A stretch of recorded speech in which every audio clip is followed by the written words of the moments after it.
Well, would you look at this? It's the new Nissan Ariya, the Japanese company's latest all-electric model that's set to rival the likes of the Kia e-Niro and the yet-to-be-revealed Volkswagen ID.4. The Ariya, often referred to as the Leaf SUV ahead of its unveiling, takes the form of a compact crossover with a sporty edge.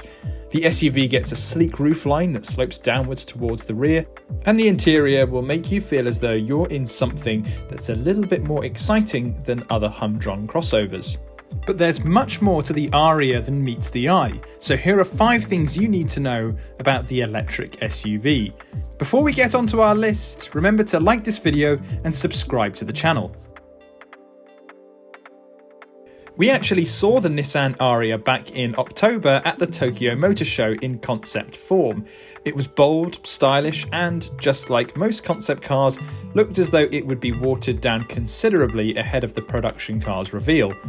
After all, the original Nissan Leaf was lambasted for its quirky looks, so Nissan released a far more conservative, read boring, design on the second generation car. Thankfully, the Japanese carmaker resisted the urge to tone down the Ariya's looks. The production model retains the sharp design of the concept, highlighted by 2 long LED headlights and a vast blanked off grille, and the gorgeous creaseless body panels down the side of the car. The sleek looks are topped off with a coupe-like roofline, making the car appear as though it's in motion even when it's standing still. It's not just the exterior that takes more than a chunk of inspiration from the concept. At first glance, the cabin looks identical to the version that appeared at last year's Tokyo Motor Show. The SUV comes with a 2-spoke steering wheel that's heavily contoured where your hands would naturally fall, and the bottom of the steering wheel is flat, giving the car a far more sporty look than most of its rivals. The dash is dominated by a pair of screens, a 12.3-inch touchscreen infotainment system and another 12.3-inch panel acting as the digital instrument cluster. There aren't many physical buttons either, as most of them have been replaced by touch surfaces with haptic feedback. The only major difference between the production car and the concept is that the former has a more conventional armrest between the 2 front seats. The Ariya's batteries aren't your typical lithium-ion packs, oh no.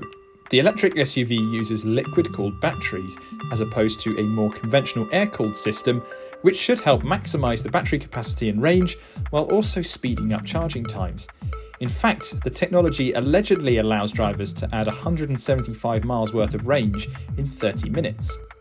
The only real downside is that a liquid cooling system will typically be heavier than an air-cooled battery, as you have to lug around all the cooling fluid, which isn't exactly light. But electric cars are hardly what you'd call featherweights, nor does the Nissan Ariya have its sights set on spanking Porsche 911s at the Nürburgring.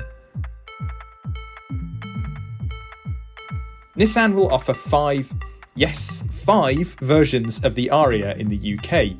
Kicking off the range is a single motor model developing 215 brake horsepower with its 63 kilowatt battery pack offering up to 233 miles of range under WLTP. Above that sits a more powerful model, upping the power figure to 239 bhp, and the range gets bumped up to 310 miles courtesy of an 87 kilowatt hour battery. Next up are the twin motor cars. They comprise of a 63 kilowatt hour model offering 211 miles of range, the lowest of the whole lineup, although power gets a healthy increase to 275 bhp.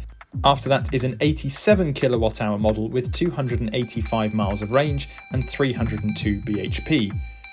Rounding out the lineup is the E-Force, that's a 4 instead of the letter F, performance variant. This one pumps out 389 bhp and 600 Nm of torque, which is good for a 0 to 62 time of 5.1 seconds. It packs the larger of the 2 batteries as well at 87 kilowatt hours with a claimed range of up to 248 miles. So the top spec single motor is the one to go for if range is your top priority, while the twin motor performance model delivers the biggest punch. We're pretty excited about the Nissan Ariya, but it looks as though it won't be coming to the UK until early next year. Nissan hasn't announced how much the SUV will cost either, but we'd expect a figure upwards of £35,000. In the meantime, you can check out all the latest car news and reviews by heading over to YesAuto.com.